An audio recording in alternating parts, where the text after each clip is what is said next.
La pluie battante de novembre frappait les vitres du petit café Chez Marie, situé dans le 15e arrondissement de Paris.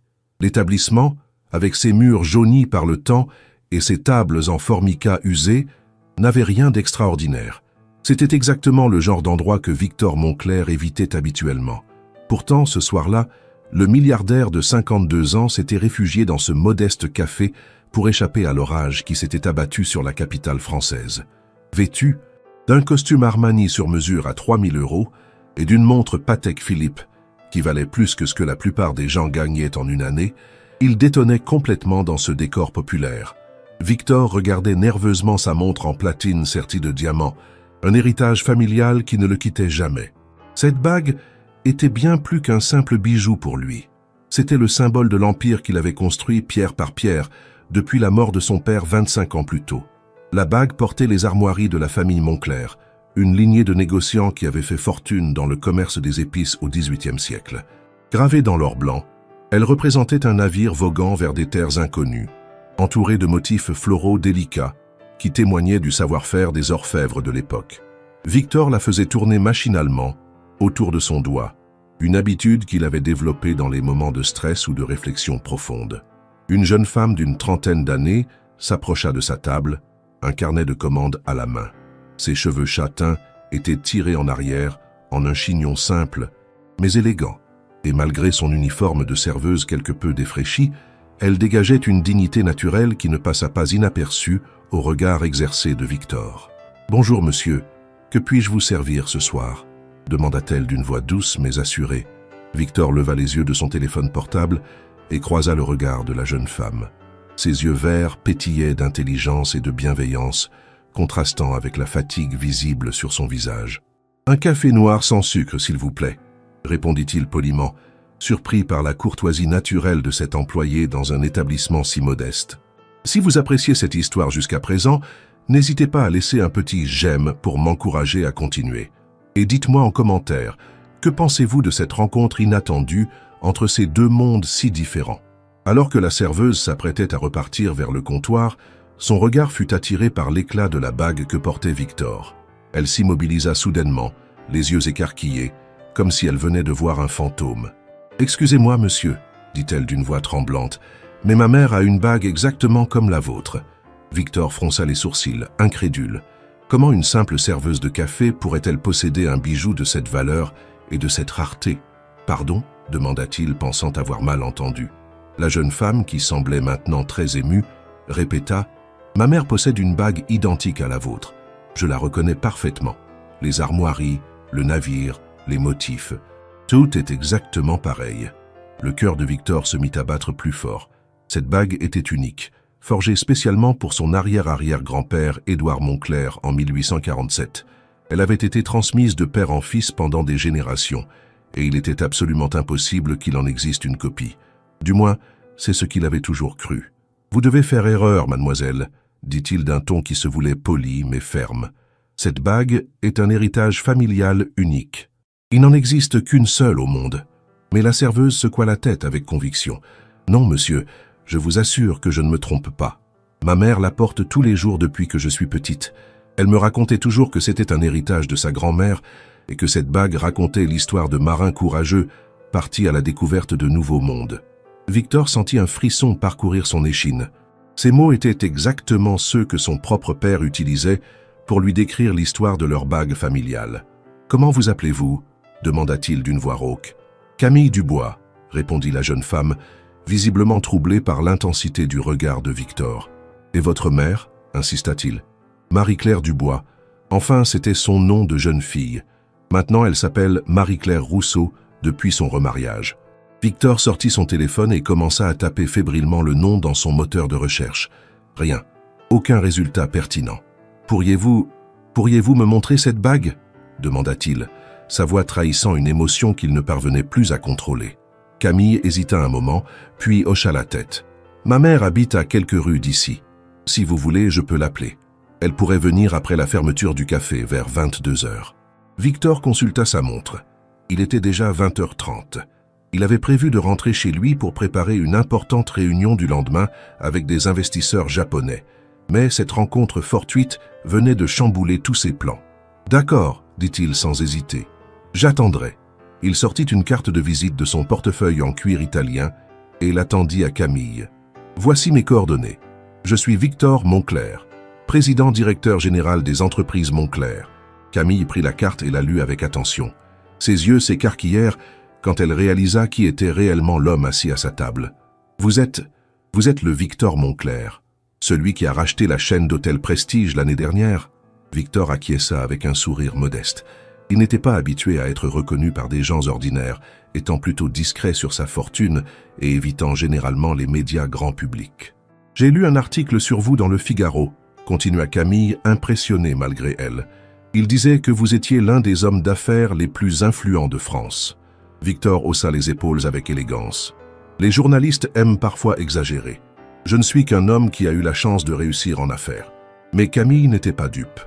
Elle savait reconnaître la vraie classe quand elle la voyait, et cet homme dégageait une assurance et une prestance qui ne trompèrent pas. Pendant que Camille retournait à son service, Victor ne pouvait s'empêcher de la regarder évoluer entre les tables. Malgré l'agitation du café et les demandes incessantes des clients, elle gardait toujours le sourire et traitait chaque personne avec la même attention bienveillante. Elle avait quelque chose de particulier, une grâce naturelle qui la distinguait de toutes les femmes que Victor côtoyait habituellement dans son milieu social. Ces dernières étaient souvent sophistiquées, cultivées, mais également superficielles et intéressées. Camille, elle, semblait authentique, vraie, sans artifice. Il y avait dans ses gestes une simplicité élégante qui touchait Victor d'une manière qu'il ne parvenait pas à expliquer. À 21h45, les derniers clients quittèrent le café.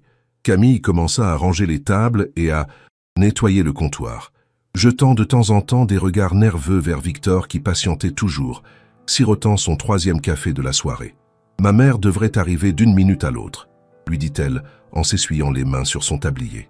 Elle était très intriguée quand je lui ai parlé de votre bague au téléphone. Victor hocha la tête, sentant son cœur s'accélérer à nouveau. Il avait passé ces dernières heures à réfléchir à toutes les implications possibles de cette découverte. Si cette femme possédait vraiment une bague identique à la sienne, cela remettrait en question tout ce qu'il savait sur l'histoire de sa famille. À 22 heures précises, la porte du café s'ouvrit et une élégante femme d'une 60aine d'années entra. Marie-Claire Rousseau avait des cheveux gris argentés soigneusement coiffés et portait un manteau de laine noire de bonne qualité, bien que visiblement pas de première jeunesse. Malgré son âge, elle conservait une beauté délicate et une prestance naturelle qui rappelait immédiatement sa fille. Ses yeux, du même vert profond que ceux de Camille, se posèrent immédiatement sur Victor avec une curiosité mêlée d'appréhension. « Maman, » dit Camille en l'embrassant, « je te présente Monsieur Moncler. Monsieur Moncler, voici ma mère, Marie-Claire Rousseau. » Victor se leva respectueusement et tendit la main à Marie-Claire. « Enchantée, madame. Votre fille m'a dit que vous possédiez une bague similaire à la mienne. » Marie-Claire serra la main de Victor et le regarda droit dans les yeux. Il y avait dans son regard une profondeur et une mélancolie qui intriguèrent immédiatement le milliardaire. « En effet, » dit-elle d'une voix claire mais chargée d'émotion. « Puis-je voir la vôtre en premier ?» Victor tendit sa main droite, exposant la bague aux armoiries Moncler. Marie-Claire se pencha pour l'examiner de plus près, et Victor vit ses yeux se remplir de larmes. « Mon Dieu !» murmura-t-elle. « C'est exactement la même. » « Exactement. » D'une main tremblante, Marie-Claire fouilla dans son sac à main en cuir usé et en sortit un petit écrin de velours rouge. Elle l'ouvrit délicatement, révélant une bague identique à celle de Victor. Même or blanc, même diamant, mêmes armoiries, même navire gravé avec les mêmes motifs floraux. Victor sentit ses jambes se dérober sous lui. « C'est impossible », chuchota-t-il. « Absolument impossible. » Camille regardait alternativement les deux bagues, bouche bée. « Elles sont parfaitement identiques, » dit-elle dans un souffle. « Comment est-ce possible ?» Marie-Claire s'assit lentement sur une chaise, tenant précieusement la bague entre ses doigts. « Cette bague appartient à ma famille depuis des générations, » dit-elle d'une voix douce mais ferme. « Ma grand-mère me racontait qu'elle avait été forgée pour son arrière-grand-père, Édouard Moncler, en 1847. » Victor faillit tomber de sa chaise. « Édouard Moncler » répéta-t-il, incrédule. « Mais c'était mon arrière-arrière-grand-père. Comment pouvez-vous connaître ce nom ?» Marie-Claire le regarda avec des yeux pleins de tristesse et de secret. « Parce que c'était aussi le mien, monsieur Moncler. Édouard Moncler était également mon arrière-arrière-grand-père. » Le silence qui suivit cette révélation fut assourdissant. Victor regardait Marie-Claire comme s'il la voyait pour la première fois, cherchant désespérément dans ses traits quelque chose qui pourrait confirmer ou infirmer cette déclaration stupéfiante. « Vous voulez dire que nous serions de la même famille ?» demanda-t-il d'une voix blanche. Marie-Claire hocha la tête lentement. « Je le crois, oui, mais l'histoire est complexe, et certains secrets de famille ont été soigneusement cachés pendant des décennies. » Elle prit une profonde inspiration avant de continuer. « Mon arrière-grand-père Charles Moncler était le frère cadet d'Édouard. Ils se sont disputés violemment en 1852 à propos de l'héritage familial et de la direction des affaires familiales. Charles a quitté la France pour l'Amérique, emmenant avec lui sa part de l'héritage, y compris une des 2 bagues que leur père avait fait forger. » Victor écouta ce récit avec une fascination croissante. « Mais je n'ai jamais entendu parler d'un frère de mon arrière-arrière-grand-père, dit-il.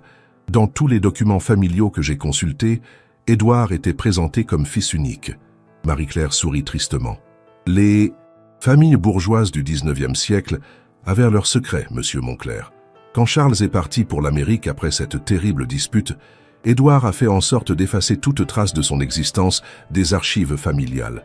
Il ne pouvait pas supporter l'idée que son frère ait osé lui tenir tête et remettre en question son autorité d'aîné. » Elle marqua une pause, ses doigts caressant délicatement la bague. Charles s'est installé à Québec, au Canada, où il a refait sa vie.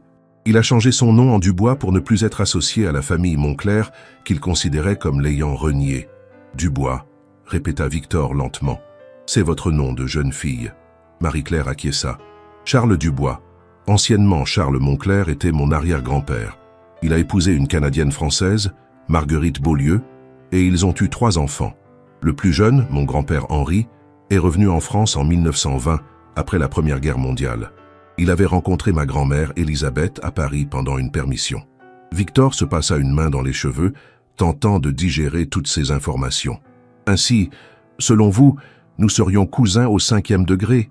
Marie-Claire fit un calcul rapide dans sa tête. « Cousins arrière-arrière-petits-enfants, pour être précise. Nos arrière-arrière-grands-pères étaient frères. » Camille, qui avait écouté cet échange en silence, prit enfin la parole. « Cela expliquerait pourquoi j'ai tout de suite reconnu votre bague, » dit-elle à Victor. « Maman m'a toujours dit que notre famille avait du sang noble, mais nous n'avons jamais su exactement d'où venait cette noblesse. » Victor regarda Camille avec des yeux nouveaux. Cette jeune femme si simple, si authentique, qui servait des cafés dans un modeste établissement parisien, était en réalité sa parente. Elle portait le même sang que lui, descendait de la même lignée de négociants et d'aventuriers qui avaient fait fortune en explorant les mers lointaines. « Avez-vous d'autres preuves de cette filiation ?» demanda-t-il à Marie-Claire. Marie-Claire fouilla à nouveau dans son sac et en sortit une vieille photographie en noir et blanc, jaunie par le temps. « Voici Charles Moncler, prise à Québec en 1855, » dit-elle, en tendant la photo à Victor. L'homme sur la photographie avait des traits qui rappelaient étrangement ceux de Victor. Même mâchoire carrée, même regard intense, même port de tête altier. « Mon Dieu !» murmura Victor. « On dirait mon père au même âge. » Il sortit son téléphone et chercha dans ses photos une image de son propre père jeune. La ressemblance était saisissante.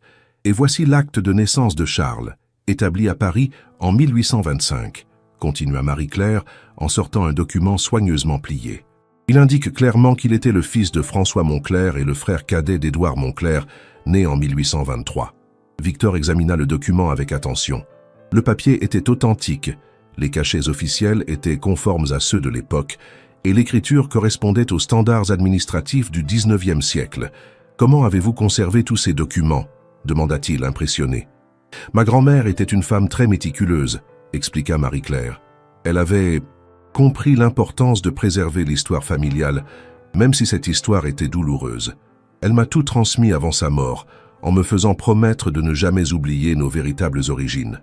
Camille regardait alternativement Victor et sa mère, encore sous le choc de ces révélations. « Donc Victor et moi, nous sommes de la même famille ?» demanda-t-elle, utilisant pour la première fois le prénom du milliardaire. Victor hocha la tête, un sourire ému aux lèvres. « Il semblerait que oui, Camille. Nous sommes cousins, séparés par 5 générations. Mais cousins tout de même. » Il regarda Marie-Claire avec respect. « Madame Rousseau, accepteriez-vous de venir chez moi demain ? J'aimerais vous montrer les archives familiales que je possède. Peut-être pourrons-nous reconstituer ensemble l'histoire complète de nos familles. Marie-Claire accepta avec joie. Ce serait merveilleux. J'ai toujours rêvé de connaître la suite de l'histoire d'Édouard et de comprendre pourquoi cette dispute entre les deux frères avait été si violente. Alors qu'ils s'apprêtaient à se séparer, Victor prit une décision qui allait changer le cours de leur vie. « Camille, dit-il en se tournant vers la jeune femme, j'aimerais vous proposer quelque chose. » Camille le regarda avec curiosité. « Je suis en train de réorganiser mon entreprise et je cherche quelqu'un pour superviser mes relations avec les employés et améliorer les conditions de travail dans tous mes établissements. Voudriez-vous accepter ce poste ?» Camille écarquilla les yeux, incrédule. « Mais monsieur Monclerc, je n'ai aucune formation en gestion d'entreprise. Je ne suis qu'une serveuse. » Victor sourit chaleureusement. « Vous avez quelque chose de plus précieux qu'un diplôme, Camille. Vous avez de l'humanité, de la compassion et la capacité naturelle de mettre les gens à l'aise. Ce sont exactement les qualités dont j'ai besoin. » Marie-Claire regarda sa fille avec fierté et encouragement. « Accepte, ma chérie, » dit-elle doucement. « C'est une opportunité extraordinaire et je suis sûre que tu feras des merveilles. » Camille réfléchit quelques instants, puis tendit la main à Victor. « D'accord, » dit-elle avec détermination. « J'accepte votre proposition. Mais je veux que vous sachiez que je ne l'accepte pas parce que nous sommes de la même famille, mais parce que je crois sincèrement pouvoir apporter quelque chose à votre entreprise. » Victor serra la main de Camille avec émotion. « Je n'en attendais pas moins de vous. Nous commencerons lundi matin. Je vous ferai visiter tous nos établissements et vous présenterai aux équipes. » Alors qu'ils sortirent du café dans la nuit parisienne, Victor réalisa que cette soirée avait complètement bouleversé sa vision de la vie. Lui qui pensait être seul au monde, sans famille proche depuis la mort de ses parents, venait de découvrir qu'il avait une cousine et une petite cousine. Plus encore, il avait trouvé en Camille quelqu'un qui pourrait l'aider à humaniser son empire commercial et à se reconnecter avec les valeurs authentiques qu'il avait parfois tendance à oublier dans le tourbillon des affaires. « À demain », dit-il en serrant la main de Marie-Claire et en embrassant Camille sur les joues, un geste qu'il n'avait pas fait depuis des années avec quelqu'un qu'il venait de rencontrer. Le lendemain matin, Victor se réveilla dans sa somptueuse propriété de Neuilly-sur-Seine avec une énergie nouvelle. Il avait passé une grande partie de la nuit à fouiller dans les archives familiales stockées dans son bureau, cherchant des indices qui pourraient corroborer les révélations de Marie-Claire. Dans un vieux coffre-fort dissimulé derrière un tableau de maître, il avait découvert des documents qu'il n'avait jamais pris la peine d'examiner attentivement. Des lettres, des contrats, des actes notariés qui remontaient au milieu du XIXe siècle. Parmi ces papiers, il avait trouvé une lettre datée de 1852, écrite de la main d'Édouard Monclerc, dans laquelle ce dernier exprimait sa colère et sa déception envers « mon frère Charles », qui a choisi de tourner le dos à notre famille et à nos traditions. Cette lettre confirmait l'existence de Charles et donnait des détails sur la nature de leur dispute. Apparemment, Charles avait remis en question les méthodes commerciales parfois douteuses d'Édouard, notamment ses relations avec des marchands d'esclaves dans les colonies françaises. Charles, plus idéaliste que son frère aîné, refusait de tirer profit de ce commerce qu'il considérait comme immoral. Cette divergence philosophique avait créé une fracture irréparable entre les deux frères, Charles choisissant finalement l'exil plutôt que de compromettre ses principes. Victor fut troublé par cette découverte. Son ancêtre, celui qu'il avait toujours admiré comme un modèle d'entrepreneur visionnaire, avait donc des zones d'ombre dans son passé. À 10 heures précises, Marie-Claire et Camille arrivèrent à la propriété de Victor. La maison, un hôtel particulier du XVIIIe siècle magnifiquement restauré, les impressionna par son élégance discrète et son raffinement. Victor les accueillit personnellement, chose qu'il ne faisait jamais habituellement, préférant laisser ce soin à son majordome. « Bienvenue chez moi, dit-il chaleureusement.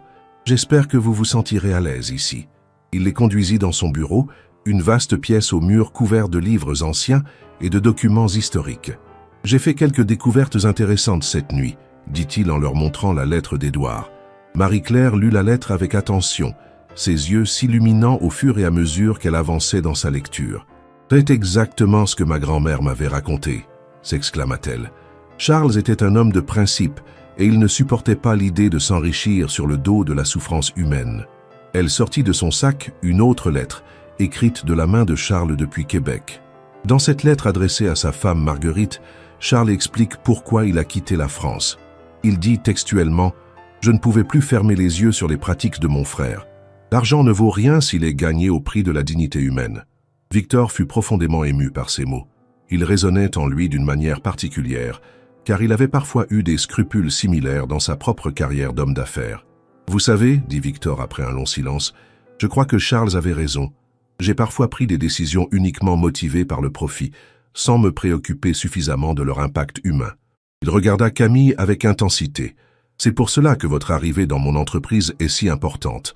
Vous pourrez m'aider à suivre l'exemple de Charles plutôt que celui d'Édouard. » Camille sourit avec modestie. « Je ferai de mon mieux, Victor. Mais je pense que vous avez déjà une conscience plus développée que vous ne le croyez.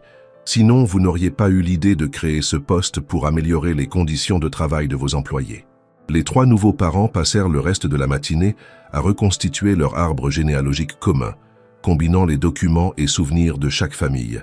Ils découvrirent que Charles avait eu 3 enfants au Canada. Henri, le grand-père de Marie-Claire, Marie-Françoise et Jean-Baptiste. Henri était revenu en France après la guerre, mais ses frères et sœurs étaient restés au Canada et avaient fondé leur propre famille.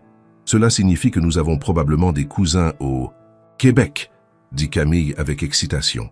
Victor prit note mentalement de faire des recherches pour retrouver ces branches canadiennes de la famille. Au cours de l'après-midi, Victor emmena Camille visiter le siège social des entreprises Montclair, un imposant immeuble haussmannien situé près de l'Opéra. En parcourant les différents étages, Camille fut frappée par l'atmosphère tendue qui régnait dans les bureaux. Les employés semblaient stressés, peu communicatifs, et il y avait visiblement un manque de cohésion entre les équipes. « Je comprends maintenant pourquoi vous avez besoin de quelqu'un pour améliorer l'ambiance de travail, » dit-elle à Victor. « Les gens ont l'air malheureux ici. » Victor acquiesça tristement. « Je me suis tellement concentré sur les résultats financiers que j'ai négligé l'aspect humain. C'est exactement l'erreur qu'avait faite Édouard et que Charles avait refusé de commettre. » Camille commença immédiatement à prendre des notes sur les améliorations possibles. Elle suggéra de créer des espaces de détente, d'organiser des réunions d'équipe plus conviviales, d'instaurer un système de reconnaissance du mérite qui ne soit pas uniquement basé sur les chiffres de vente et de mettre en place des formations pour développer le bien-être au travail. « Ces changements demanderont du temps et de l'investissement, » dit-elle à Victor. « Êtes-vous prêt à accepter que la productivité puisse temporairement diminuer pendant que nous réorganisons tout ?» Victor la regarda avec admiration. En quelques heures seulement, elle avait identifié les problèmes principaux et proposé des solutions concrètes. « Faites ce que vous jugez nécessaire, » dit-il sans hésiter. « L'argent n'est pas tout. Je préfère avoir des employés heureux et motivés, même si cela coûte plus cher à court terme. » En fin de journée, Victor, Camille et Marie-Claire dînèrent ensemble dans un restaurant discret du 16e arrondissement. L'atmosphère était détendue et chaleureuse, loin du protocole habituel des repas d'affaires de Victor.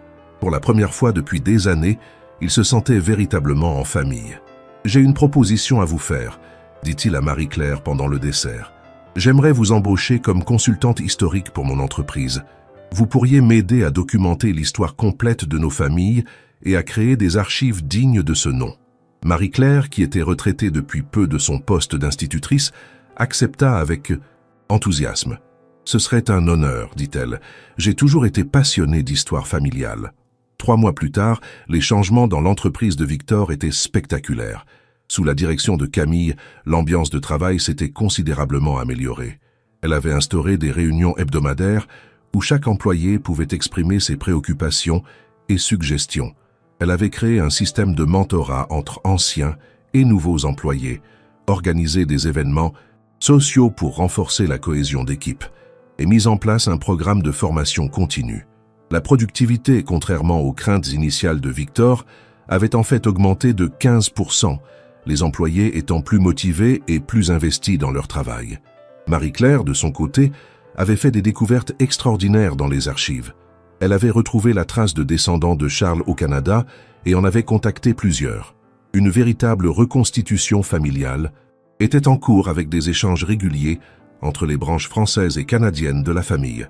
« Nous organisons une grande réunion familiale à Québec l'année prochaine », annonça-t-elle un soir à Victor et Camille. « Tous les descendants de Charles et d'Édouard seront invités à se rencontrer enfin, après plus d'1 siècle et demi de séparation. » Victor était transformé par cette nouvelle dynamique familiale et professionnelle. l'homme froid et calculateur qu'il avait été pendant des années laissait progressivement place à une personnalité plus humaine et accessible. Ses employés commençaient à le voir différemment, non plus comme un patron distant et intimidant, mais comme quelqu'un qui se souciait réellement de leur bien-être. Cette évolution n'était pas passée inaperçue dans le monde des affaires parisien, où l'on commençait à parler du nouveau Victor Moncler avec curiosité et respect. Un matin de février, alors que Paris était recouvert d'un léger manteau de neige, Victor reçut un appel inattendu dans son bureau. « Monsieur Moncler ?» dit une voix féminine avec un accent québécois prononcé. « Je suis Isabelle Dubois-Moncler, j'appelle de Montréal. Marie-Claire Rousseau m'a donné votre numéro. Je crois que nous sommes de la famille. » Victor sentit son cœur s'emballer. Depuis que Marie-Claire avait entrepris ses recherches généalogiques, il espérait secrètement que d'autres membres de la famille se manifesteraient. « Bonjour Isabelle, » dit-il. Chaleureusement. « Marie-Claire m'a effectivement parlé de vous. Vous êtes l'arrière-petite-fille d'Henri Dubois, n'est-ce pas ?»« Exactement, » confirma Isabelle. « Je suis également avocate spécialisée en droit des successions, et j'ai des nouvelles qui pourraient vous intéresser. » Victor se redressa dans son fauteuil, intrigué. « Je vous écoute. » Isabelle prit une profonde inspiration avant de continuer. « En faisant des recherches sur notre famille, j'ai découvert que Charles Moncler avait laissé un testament au Canada. Dans ce testament, il léguait une partie de sa fortune à tous ses descendants, y compris ceux de la branche française de la famille. Mais il y avait une condition. Cette fortune ne pourrait être réclamée que si les deux branches de la famille se réconciliaient officiellement. Victor resta silencieux un moment, digérant cette information stupéfiante. « Vous voulez dire que Charles avait prévu une réconciliation possible entre les deux familles ?» demanda-t-il finalement. « Exactement, » répondit Isabelle. Il avait espoir que ses descendants et ceux d'Édouard finiraient par surmonter la querelle qui avait divisé les frères. Le testament stipule que si un descendant de chaque branche se rencontre et signe un acte de réconciliation devant notaire, alors l'héritage pourra être partagé équitablement entre toutes les familles concernées. Victor fut profondément ému par cette révélation. Charles, même dans la mort, avait voulu réparer la fracture familiale qu'il avait tant regrettée. « Combien représente cet héritage ?» demanda Victor, plus par curiosité que par cupidité. « Avec les intérêts composés sur plus de 150 ans, nous parlons d'environ 15 millions de dollars canadiens, » répondit Isabelle. « Mais ce n'est pas le plus important. Charles avait également laissé des instructions pour la création d'une fondation familiale destinée à aider les personnes dans le besoin. Il souhaitait que sa fortune serve à racheter les erreurs du passé et à promouvoir la justice sociale. » Victor sourit en entendant ces mots. Décidément, Charles avait été un homme remarquable, guidé par des valeurs que Victor commençait lui-même à redécouvrir. « Que faut-il faire pour officialiser cette réconciliation ?» demanda Victor. « Vous devriez venir au Canada avec Marie-Claire et Camille, » suggéra Isabelle. « Nous organiserons une cérémonie officielle, en présence de tous les descendants que nous avons pu retrouver. Ce sera l'occasion de signer l'acte de réconciliation et de découvrir ensemble l'héritage spirituel que Charles nous a laissé. » Victor accepta immédiatement. « Nous viendrons dès que possible. Cette réconciliation me tient plus à cœur que vous ne pouvez l'imaginer. » Après avoir raccroché, Victor appela immédiatement Camille et Marie-Claire pour leur annoncer la nouvelle. Toutes deux furent aussi émues et excitées que lui par cette perspective. 2 semaines plus tard, Victor, Camille et Marie-Claire s'envolèrent pour Montréal. C'était le premier voyage que Victor effectuait sans but commercial depuis des années, et il ressentait une excitation d'enfant à l'idée de découvrir le pays où Charles avait refait sa vie. À l'aéroport de Montréal, ils furent accueillis par Isabelle, une femme d'une 40aine d'années, aux cheveux auburn et aux yeux pétillants d'intelligence. « Bienvenue dans la famille », dit-elle en embrassant chaleureusement ses cousins français. « J'ai organisé un dîner ce soir avec tous les descendants de Charles que j'ai pu contacter. Vous allez rencontrer des gens extraordinaires. » Le dîner eut lieu dans une auberge historique du Vieux-Québec. Victor fut impressionné par la diversité et la richesse des personnalités qu'il rencontra. Il y avait Jean-Pierre Dubois, un médecin philanthrope qui dirigeait une clinique gratuite pour les démunis. Sophie Moncler-Beaulieu, une artiste peintre reconnue internationalement. Marc Dubois, un professeur d'université spécialisé en histoire du Canada, et bien d'autres encore. Tous portaient en eux quelque chose de l'idéalisme de Charles, chacun à sa manière. « Notre ancêtre serait fier de voir ce que sont devenus ses descendants, » dit Jean-Pierre en levant son verre. « Nous avons tous hérité de ces valeurs de justice et de compassion. Au cours du repas, Victor apprit des choses fascinantes sur la vie de Charles au Canada. Contrairement à ce qu'il avait imaginé, Charles n'avait pas sombré dans l'amertume après sa rupture avec son frère. Au contraire, il avait utilisé sa fortune pour aider les immigrants français à s'établir au Québec, avait financé la construction d'écoles et d'hôpitaux et s'était investi dans la politique locale pour défendre les droits des plus faibles. Il est devenu une figure respectée de la société québécoise, expliqua Marc Dubois. Il y a même une rue qui porte son nom à Québec. Victor réalisa que Charles avait finalement trouvé un moyen de donner un sens à sa fortune, contrairement à Édouard qui s'était contenté de l'accumuler. Le lendemain, la cérémonie de réconciliation eut lieu dans un cadre solennel mais chaleureux au château Frontenac de Québec. Isabelle avait fait venir un notaire bilingue pour officialiser l'acte de réconciliation entre les deux branches de la famille Monclerc. Victor et Marie-Claire, représentant la branche française, signèrent le document aux côtés de tous les descendants canadiens présents. Par cet acte, déclara solennellement le notaire, nous déclarons officiellement réconciliés les familles d'Édouard et de Charles Monclerc, mettant fin à une querelle vieille de 173 ans. D.I. Applaudissements émus résonnèrent dans la salle, et Victor sentit une émotion profonde l'envahir. Après la signature, Isabelle remit à Victor et Marie-Claire les clés d'un coffre-fort, dans lequel Charles avait déposé ses dernières volontés. À l'intérieur, ils trouvèrent non seulement les documents financiers relatifs à l'héritage, mais aussi une lettre personnelle adressée à mes descendants et à ceux de mon frère Édouard, lorsque la paix sera revenue dans notre famille. Victor lut la lettre. À haute voix, la voix tremblante d'émotion, « Mes chers enfants du futur, si vous lisez ces lignes, c'est que la réconciliation a enfin eu lieu. Je n'ai jamais cessé d'aimer mon frère Édouard, malgré nos différends. J'espère que vous saurez tirer les leçons de nos erreurs et que vous utiliserez l'héritage que je vous laisse pour bâtir un monde plus juste et plus fraternel. » La lettre continuait en détaillant les projets que Charles avait conçus pour sa fortune. Il avait imaginé la création d'une fondation internationale qui porterait le nom des deux frères, la Fondation Édouard et Charles Monclerc pour la justice sociale. Cette fondation devrait financer des projets éducatifs, des programmes d'aide aux démunis et des initiatives de réconciliation dans les familles et les communautés divisées. Votre mission, écrivait Charles, sera de réparer les blessures du passé et de construire des ponts là où il y avait des murs. Victor fut profondément touché par cette vision. Charles avait non seulement pardonné à son frère, mais il avait aussi trouvé un moyen de transformer leur conflit en force positive pour les générations futures. Au cours des jours suivants, la famille élargie visita ensemble les lieux où Charles avait vécu au Québec. Ils se rendirent sur sa tombe, dans le cimetière historique de Sainte-Foy, où une simple pierre tombale portait l'inscription « Charles Monclerc, dit Dubois, 1825-1895, homme de bien et père aimant. » Victor déposa des fleurs sur la tombe et prononça quelques mots de réconciliation posthume. « Charles, au nom de tous les descendants d'Édouard, je vous demande pardon pour l'injustice qui vous a été faite.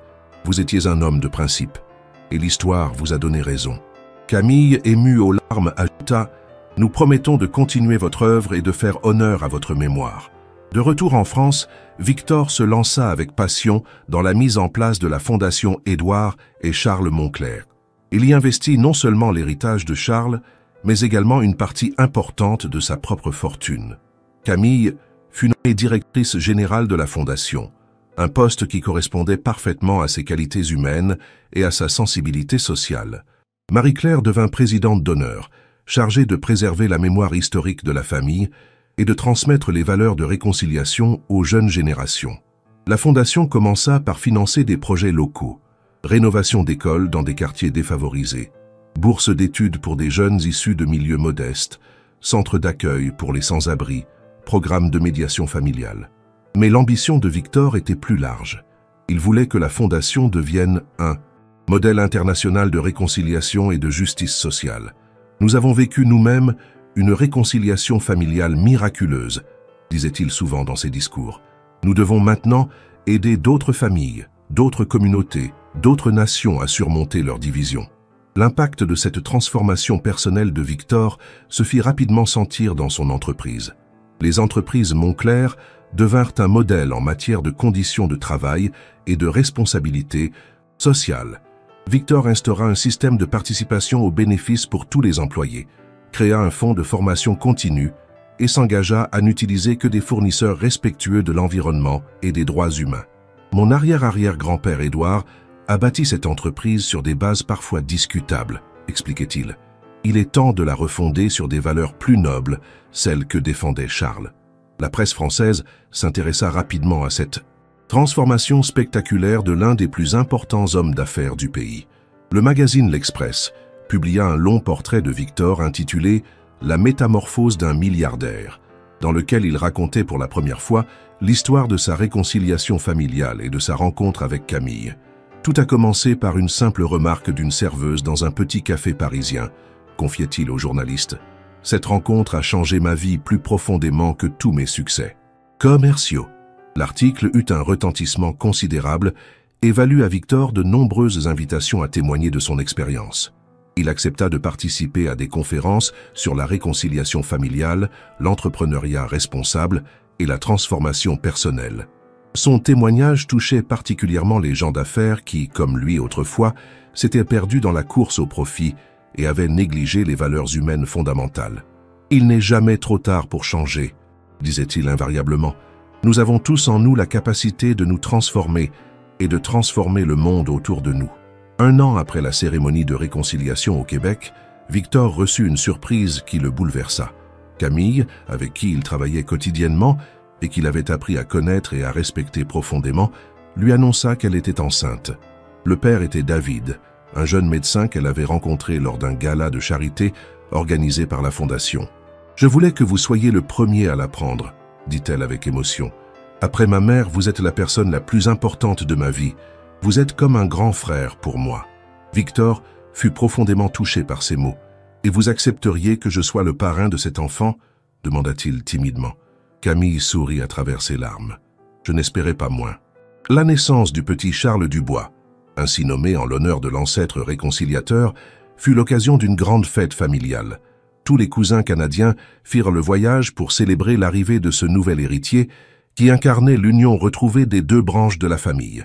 Victor, en tant que parrain, prononça un discours émouvant dans lequel il promit de transmettre à cet enfant les valeurs de justice et de compassion qui avaient guidé Charles Moncler. « Tu es l'avenir de notre famille », dit-il au bébé endormi dans ses bras. « Tu grandiras dans un monde où l'amour a triomphé de la division, où la réconciliation a vaincu la rancœur. » 5 ans plus tard, la Fondation Édouard et Charles Moncler était devenue l'une des organisations philanthropiques les plus respectées d'Europe. Elle avait financé la construction de dizaines d'écoles, aidé des milliers de familles en difficulté et soutenu de nombreux projets de réconciliation dans des zones de conflit. Victor, maintenant âgé de 58 ans, avait trouvé un équilibre parfait entre ses activités commerciales et son engagement humanitaire. Il était devenu un homme apaisé, entouré d'une famille aimante et uni par des valeurs communes. L'histoire de la réconciliation des Moncler fut même adaptée au cinéma par un réalisateur français renommé. Le film intitulé « Les 2 bagues » connut un grand succès et contribua à faire connaître l'importance de la réconciliation familiale et du pardon. Victor, consulté pendant l'écriture du scénario, avait insisté pour que le message principal du film soit l'idée que l'amour et la compréhension peuvent triompher de toutes les divisions, même les plus anciennes et les plus profondes.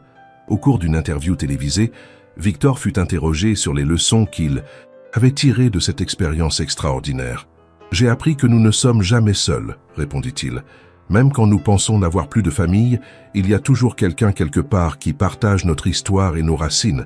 J'ai aussi appris que l'argent n'a de valeur que s'il sert à améliorer la vie des autres. Mais surtout, j'ai découvert qu'il n'est jamais trop tard pour changer, pour devenir la personne que nous sommes vraiment appelés à être. » Le jour de son 60e anniversaire, Victor organisa une grande réception dans sa propriété de Neuilly. Tous les membres de la famille élargie étaient présents. Les cousins canadiens, Marie-Claire qui était devenue comme une mère pour lui, Camille et sa petite famille, et même de nouveaux cousins découverts récemment en Louisiane et en Belgique grâce aux recherches généalogiques continues de Marie-Claire. En regardant tous ces visages souriants réunis autour de lui, Victor repensa à cette soirée pluvieuse de novembre où il s'était réfugié dans un petit café pour échapper à l'orage. « Mes chers amis, ma chère famille », dit-il en levant son verre, « il y a 6 ans, j'étais un homme seul, obsédé par le travail et coupé de toute véritable émotion humaine. Aujourd'hui, grâce à une serveuse qui a eu le courage de me parler d'une simple bague, je suis entouré d'amour et j'ai trouvé le sens véritable de ma vie. Cette transformation me rappelle que les plus grandes révolutions commencent souvent par les gestes les plus simples et les rencontres les plus inattendues. Il marqua une pause, ses yeux se posant sur Camille, qui tenait dans ses bras le petit Charles, maintenant âgé de 5 ans. Nous avons appris que l'héritage le plus précieux n'est pas celui qui se compte en euros ou en dollars, mais celui qui se transmet de cœur à cœur, de génération en génération. La soirée se poursuivit dans une atmosphère de bonheur et de complicité. Les enfants jouaient dans le jardin, les adultes échangeaient des souvenirs et des projets d'avenir, et Victor se sentait profondément heureux d'avoir retrouvé cette chaleur familiale qu'il avait cru perdue à jamais. Vers minuit, alors que les derniers invités prenaient congé, Camille s'approcha de lui avec un sourire mystérieux. « J'ai une dernière surprise pour vous, Victor », dit-elle en lui tendant un petit paquet élégamment emballé.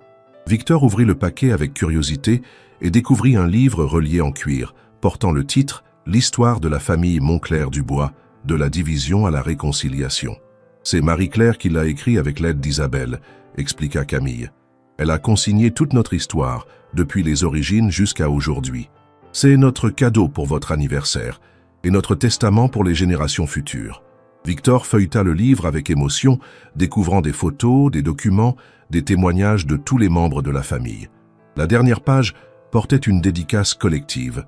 À Victor, l'homme qui a su ouvrir son cœur et transformer une rencontre fortuite en miracle familial, avec toute notre affection et notre reconnaissance. Cette nuit-là, Victor ne put s'endormir immédiatement. Il relisait le livre de Marie-Claire, s'émerveillant de voir comment une simple dispute entre deux frères au XIXe siècle avait pu engendrer une si belle histoire de réconciliation au XXIe siècle. Il pensait à Charles, cet ancêtre qu'il n'avait jamais connu, mais qui était devenu son modèle et son inspiration. Il pensait à Édouard aussi, et il se demandait si ce dernier aurait approuvé la transformation de son héritier et de son entreprise. Au petit matin, Victor prit une décision qui allait marquer la fin de cette extraordinaire aventure familiale. Il décida de léguer la totalité de sa fortune à la Fondation Édouard et Charles Moncler, conservant pour lui-même uniquement de quoi vivre confortablement sans ostentation. L'argent n'a jamais été un but en soi, confia-t-il à son notaire quelques jours plus tard. Il n'était qu'un moyen de construire quelque chose de plus grand que moi. Maintenant que j'ai trouvé ma vraie famille et ma vraie mission, je peux partir sereinement en sachant que mon héritage sera entre de bonnes mains. La nouvelle de cette donation exceptionnelle fit le tour du monde et inspira de nombreux autres philanthropes à suivre l'exemple de Victor. Les médias parlèrent du phénomène Moncler, cette tendance croissante des super riches à léguer leur fortune de leur vivant pour des causes humanitaires.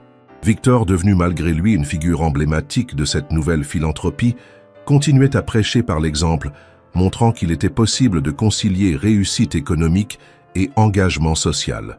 Aujourd'hui, à l'âge de 65 ans, Victor Moncler continue à diriger ses entreprises avec la même passion qu'autrefois, mais guidé par des valeurs radicalement différentes. La Fondation Édouard et Charles Moncler est devenue un modèle international et son histoire familiale est enseignée dans plusieurs universités comme exemple de réconciliation réussie. Camille, maintenant mère de 3 enfants, dirige toujours la Fondation avec un dévouement admirable, perpétuant l'esprit de compassion et de justice qui avait animé Charles Moncler. Marie-Claire, âgée de 70 ans mais toujours alerte et passionnée, continue ses recherches généalogiques et a découvert de nouvelles branches de la famille en Australie et en Argentine. Le petit Charles, maintenant âgé de 10, montre déjà les signes d'une personnalité généreuse et altruiste qui réjouit son parrain Victor. Il sera peut-être le prochain gardien de nos valeurs familiales, dit souvent Victor, en le regardant jouer avec ses cousins canadiens lors des réunions familiales annuelles. 10 ans s'étaient écoulés depuis cette soirée pluvieuse qui avait bouleversé la vie de Victor Moncler. Le petit café chez Marie était devenu un lieu de pèlerinage pour tous ceux qui connaissèrent l'histoire extraordinaire de la réconciliation familiale. Madame Dubois, l'ancienne propriétaire, avait pris sa retraite et cédé l'établissement à sa nièce, mais elle avait gardé précieusement tous les témoignages et articles de presse qui racontaient cette histoire devenue légendaire. Les murs du café étaient maintenant ornés de photos de la famille Moncler-Dubois réunie, créant une galerie émouvante qui touchait tous les visiteurs. Victor, maintenant âgé de 75 ans, avait décidé de prendre une semi-retraite pour se consacrer entièrement à sa famille et à la fondation. Ses cheveux étaient devenus complètement blancs, mais ses yeux conservaient cette étincelle de bienveillance et de sagesse qu'il avait développée au fil des années. Il passait ses matinées dans son bureau à répondre personnellement aux lettres de remerciement que recevait la fondation et ses après-midi avec ses petits-enfants adoptifs, car il considérait les enfants de Camille comme ses propres petits-enfants. Grand-père Victor, comme l'appelait maintenant le petit Charles, était devenu le patriarche aimé et respecté de cette famille recomposée extraordinaire. Un matin de printemps particulièrement radieux, Victor reçut un appel qui allait encore une fois changer sa perception de l'histoire familiale. « Monsieur Moncler ?» dit une voix masculine avec un léger accent espagnol. « Je suis Eduardo Monteclar. J'appelle de Buenos Aires. Je crois que nous partageons plus qu'un simple nom de famille. » Victor se redressa dans son fauteuil, intrigué. Depuis 10 ans, Marie-Claire avait retrouvé de nombreuses branches de la famille dans le monde entier, mais l'Argentine était un territoire encore inexploré. « Bonjour Eduardo, en quoi puis-je vous aider ?» demanda Victor avec curiosité. « Ma famille conserve depuis des générations des documents qui parlent d'un certain François Moncler, père d'Édouard et de Charles, » expliqua Eduardo. « Mais nos archives mentionnent également un troisième, fils prénommé Antoine qui aurait quitté la France en 1820 pour l'Argentine. » Victor sentit son cœur s'emballer. Un troisième frère. Cette révélation était encore plus stupéfiante que la découverte de Charles. « Avez-vous des preuves de cette filiation ?» demanda-t-il, s'efforçant de garder son calme. « Oui, répondit Eduardo. J'ai en ma possession l'acte de naissance d'Antoine Moncler, né en 1800, ainsi que son passeport pour l'Argentine et de nombreuses lettres qu'il a écrites à ses parents depuis Buenos Aires. » Cette nouvelle découverte relança immédiatement les recherches généalogiques de Marie-Claire, maintenant âgée de 80 ans, mais toujours aussi passionnée. Eduardo lui envoya par courrier numérisé tous les documents en sa possession, et l'authenticité ne fit aucun doute.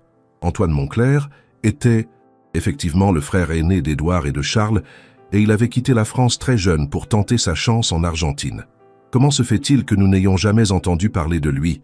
demanda Victor à Marie-Claire, lors de leur réunion hebdomadaire dans le bureau de la Fondation. Antoine était l'enfant rebelle de la famille, expliqua Marie-Claire après avoir étudié les lettres découvertes par Eduardo. Il avait des idées révolutionnaires pour l'époque et rêvait de liberté et d'aventure. Ses parents, François et Marguerite Moncler, étaient des bourgeois conservateurs qui ne supportaient pas ces idées progressistes. Antoine est parti pour l'Argentine à l'âge de 20 ans et la famille a fait comme s'il n'avait jamais existé. Victor était fasciné par cette nouvelle pièce du puzzle familial. Et qu'est-il devenu en Argentine? Marie-Claire sourit en feuilletant les documents. Il a fondé une estancia, une grande propriété agricole, dans la région de La Pampa, et il s'est spécialisé dans l'élevage de bétail. Mais surtout, il a créé la première école gratuite de sa région pour les enfants des ouvriers agricoles. C'était un visionnaire comme Charles, mais d'une manière différente. Camille, maintenant âgée de 45 ans et mère de 4 enfants, proposa immédiatement d'organiser un voyage en Argentine pour rencontrer Eduardo et découvrir l'héritage d'Antoine. « Nous ne pouvons pas laisser cette branche de la famille dans l'oubli, » dit-elle avec détermination. « Si Antoine a créé une école, c'est qu'il partageait les mêmes valeurs que Charles. Nous devons honorer sa mémoire. » Victor acquiesça avec enthousiasme.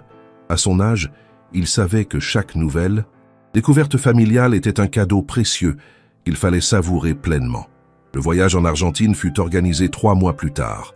Victor, accompagné de Camille, de Marie-Claire et du petit Charles, maintenant âgé de 15 ans et passionné d'histoire, s'envola pour Buenos Aires. Eduardo les accueillit à l'aéroport avec une délégation impressionnante de cousins argentins, tous descendants d'Antoine. La ressemblance familiale était frappante. Même port de tête, mêmes yeux perçants, même élégance naturelle. « Bienvenue dans la famille argentine », dit Eduardo en embrassant Victor. « Nous attendons cette rencontre depuis que mon grand-père nous a raconté l'histoire d'Antoine et de ses frères restés en France. » Le lendemain, ils visitèrent l'Estancia San Antonio, la propriété fondée par Antoine en 1825. La maison principale, construite dans le style colonial espagnol, avait été magnifiquement préservée par les descendants d'Antoine. Dans le salon d'honneur, un portrait d'Antoine trônait au-dessus de la cheminée. Victor fut saisi par la ressemblance, Antoine avait les mêmes traits que son père, la même expression déterminée, mais ses yeux reflétaient une douceur et une humanité qui rappelaient Charles. Il était très aimé dans la région, expliqua Eduardo.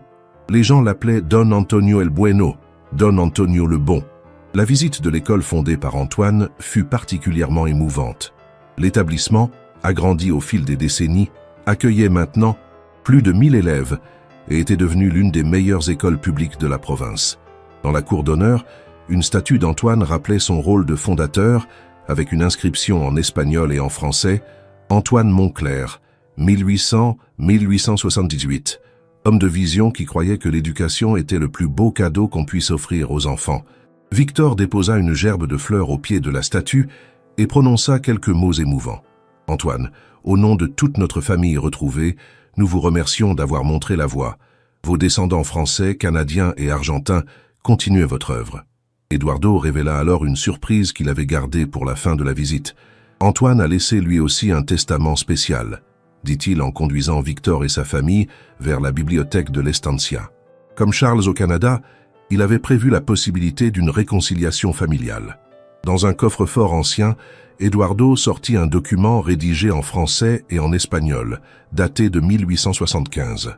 Antoine lègue la moitié de sa fortune à ses descendants directs et l'autre moitié à tous les descendants de ses frères Édouard et Charles, à condition qu'ils se réunissent un jour pour honorer sa mémoire et poursuivre son œuvre éducative.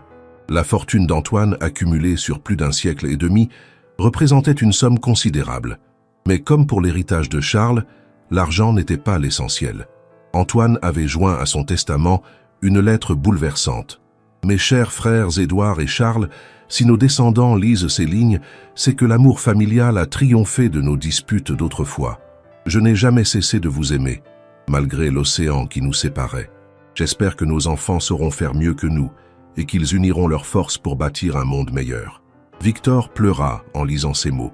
Les trois frères Monclerc, séparés par l'orgueil et les malentendus, avaient tous trois gardé l'espoir d'une réconciliation posthume. Cette découverte donna naissance à un nouveau projet ambitieux, la création du réseau éducatif Monclerc, qui relierait l'école d'Antoine en Argentine, les écoles financées par la Fondation en France et au Canada, et de nouveaux établissements à créer dans d'autres pays. « Nous allons réaliser le rêve d'Antoine », déclara Camille lors d'une conférence de presse organisée à Buenos Aires. « L'éducation sera notre façon d'honorer la mémoire des trois frères et de transmettre leurs valeurs aux générations futures. » Le projet fut accueilli avec enthousiasme par les gouvernements français, canadiens et argentins, qui s'engagèrent à soutenir cette initiative internationale d'éducation. Le séjour en Argentine se prolongea de 2 semaines supplémentaires pour permettre à Victor de faire connaissance avec tous ses nouveaux cousins. Il découvrit une famille nombreuse et unie, fière de ses origines françaises mais parfaitement intégrée à la culture argentine. Certains descendants d'Antoine étaient devenus des personnalités importantes. Un ambassadeur, une célèbre danseuse de tango, un écrivain reconnu, plusieurs médecins et enseignants. Tous portaient en eux quelque chose de l'idéalisme de leur ancêtre. Antoine serait fier de voir ce que sont devenus ses descendants, dit Victor lors du grand dîner d'adieu organisé à l'Estancia.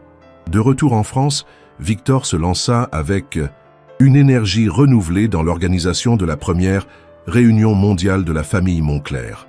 L'événement était prévu pour l'année suivante, dans le château de Fontainebleau, et devait rassembler tous les descendants des trois frères, découverts dans le monde entier. Les invitations furent envoyées aux familles de France, du Canada, d'Argentine, et aussi à celles découvertes récemment en Louisiane, en Belgique, en Australie et même au Japon, où un descendant d'Antoine avait émigré au début du XXe siècle. La préparation de cet événement historique mobilisa toutes les énergies. Camille coordonnait les aspects logistiques, Marie-Claire travaillait sur l'exposition généalogique qui retracerait l'histoire complète de la famille, et Victor s'occupait personnellement d'accueillir chaque famille et de financer les voyages de ceux qui n'avaient pas les moyens de faire le déplacement. Cette réunion ne doit exclure personne, insistait-il. Riche ou pauvre, célèbre ou anonyme, nous sommes tous égaux devant notre héritage familial. Le jour J arriva enfin. Plus de 300 descendants des frères Monclerc se retrouvèrent dans les jardins du château de Fontainebleau par une magnifique journée de septembre. Victor, malgré son grand âge, était rayonnant de bonheur en voyant cette marée humaine qui représentait l'aboutissement de 15 années de recherche et de réconciliation. Les enfants couraient entre les adultes. Les langues se mélangeaient, français, anglais, espagnol et même quelques mots de japonais. Mais l'émotion était universelle. La cérémonie d'ouverture eut lieu dans la cour d'honneur du château. Victor, entouré de Camille, Marie-Claire, Isabelle venue du Canada et Eduardo d'Argentine, prononça un discours qui restera gravé dans la mémoire familiale. Mes chers cousins du monde entier, nous voici réunis aujourd'hui pour célébrer non pas nos différences, mais ce qui nous unit. Nous sommes les héritiers de 3 hommes extraordinaires qui ont eu le courage de quitter leur terre natale pour suivre leurs convictions. Édouard, Charles et Antoine nous ont légué plus que de l'argent. Ils nous ont transmis des valeurs de courage, de justice et de générosité qui font de nous une famille unie au-delà des frontières et des générations. L'exposition généalogique préparée par Marie-Claire remporta un succès extraordinaire. Sur des panneaux géants, l'histoire de chaque branche familiale était retracée avec photos, documents, témoignages. Les visiteurs découvraient avec émerveillement la richesse et la diversité de leur héritage commun. Certains apprenaient de l'existence de cousins qu'ils n'auraient jamais imaginé avoir, d'autres retrouvaient des pièces manquantes de leur histoire familiale. « C'est magique », disait une arrière-petite-fille de Charles venue de Vancouver. « Je comprends maintenant d'où viennent certains traits de caractère de ma famille. » Le point culminant de la réunion fut la signature d'une charte familiale Moncler par tous les descendants présents. Ce document, rédigé collectivement au cours des mois précédents, engageait toutes les branches de la famille à perpétuer les valeurs d'éducation, de justice sociale et de réconciliation qui avaient animé les 3 frères fondateurs. Nous, descendants d'Édouard, Charles et Antoine Moncler, proclamait la charte, nous engageons solennellement à transmettre à nos enfants et petits-enfants l'amour de la famille, le respect des différences et la conviction que l'éducation est la clé d'un monde meilleur. La réunion se termina par un grand bal dans les salons du château. 3 orchestres, un Français, un Canadien et un Argentin, se relayèrent pour faire danser toute la famille au rythme des musiques de leurs pays respectifs. Victor, malgré son âge, ouvrit le bal en invitant Camille à danser une valse sur l'air de « La vie en rose ». « Merci », lui murmura-t-il à l'oreille. « Sans vous, rien de tout cela n'aurait été possible. Vous avez été l'ange gardien de notre famille. » Camille, émue aux larmes, répondit « C'est vous qui avez tout rendu possible en ouvrant votre cœur. Vous nous avez appris que l'amour peut déplacer des montagnes. » 2 ans plus tard, Victor Moncler s'éteignit paisiblement dans son sommeil, entouré de toute sa famille adoptive. Il avait 80 ans et pouvait partir serein. Son héritage était entre de bonnes mains. Les obsèques furent grandioses, avec des représentants de toutes les branches de la famille venus du monde entier pour lui rendre un dernier hommage. Le cortège funèbre passa symboliquement devant le petit café chez Marie, où tout avait commencé, et une minute de silence fut observée devant l'établissement qui avait changé le cours de l'histoire familiale. Victor fut inhumé dans le caveau familial du père Lachaise, aux côtés de ses parents. Sa tombe porte une inscription simple mais émouvante. Victor Moncler, 1965-2045, homme d'affaires devenu homme de cœur, qui a prouvé qu'il n'est jamais trop tard pour retrouver sa famille et ses valeurs. Mais son véritable monument est la fondation qui porte son nom et celui de ses ancêtres, et qui continue à œuvrer dans le monde entier pour l'éducation et la justice sociale. Camille, héritière spirituelle de Victor, prit la tête de l'Empire Moncler avec la même philosophie humaniste que son mentor. Sous sa direction, l'entreprise continua à prospérer tout en maintenant ses engagements sociaux et environnementaux. Le petit Charles, devenu un jeune homme de 25 ans, travaillait déjà aux côtés de sa mère pour préparer la nouvelle génération de dirigeants familiaux. « Grand-père Victor nous regarde », disait-il souvent. « Nous devons être dignes de son héritage. » Marie-Claire, malgré ses 90 ans, continuait ses recherches généalogiques avec l'aide de ses petits-enfants passionnés d'informatique. Elle avait publié plusieurs livres sur l'histoire de la famille Moncler, devenus des références en matière de généalogie française. « Tant qu'il me restera un souffle de vie, disait-elle, je continuerai à chercher nos cousins perdus dans le monde. Notre famille est comme un puzzle géant dont il manque encore des pièces. » Aujourd'hui, 15 ans après cette première rencontre fortuite dans un café parisien, l'histoire de la famille Moncler continue de s'écrire. Le réseau éducatif. Moncler compte maintenant 27 écoles dans 12 pays. La Fondation Édouard et Charles Moncler a aidé plus de 100 000 familles en difficulté, et la réunion familiale mondiale est devenue un événement bisannuel qui rassemble désormais plus de 1000 descendants répartis sur tous les continents. L'histoire extraordinaire de Victor et de sa famille prouve que les plus beaux miracles naissent souvent des rencontres les plus simples. Une serveuse qui reconnaît une bague, quelques mots échangés dans un modeste café, et voilà que se déroule une saga familiale qui dépasse tout ce qu'on pourrait imaginer. Cette histoire nous rappelle que nous ne sommes jamais vraiment seuls, que quelque part dans le monde, des gens partagent notre histoire et nos racines, et qu'il suffit parfois d'un regard attentif et d'un cœur ouvert pour découvrir les trésors cachés de notre existence. Le petit café chez Marie existe toujours rue de Vaugirard. Une plaque dorée à l'entrée raconte maintenant l'histoire complète de la réconciliation Montclair. Chaque jour, des centaines de personnes s'y arrêtent, attirées par cette légende moderne qui prouve que l'amour et la famille peuvent triompher de tout. Et parfois, dans le brouhaha du café, on entend encore l'écho de ces mots magiques qui ont tout changé. « Bonjour monsieur, ma mère a une bague comme la vôtre. » Voilà qui clôt cette extraordinaire saga familiale. Si cette histoire vous a ému et inspiré, n'oubliez pas de laisser votre j'aime pour célébrer le pouvoir de l'amour familial et de la réconciliation. Et racontez-moi en commentaire, cette histoire vous donne-t-elle envie de rechercher vos propres racines familiales? Croyez-vous, comme Victor, qu'il n'est jamais trop tard pour changer et retrouver ce qui compte vraiment dans la vie?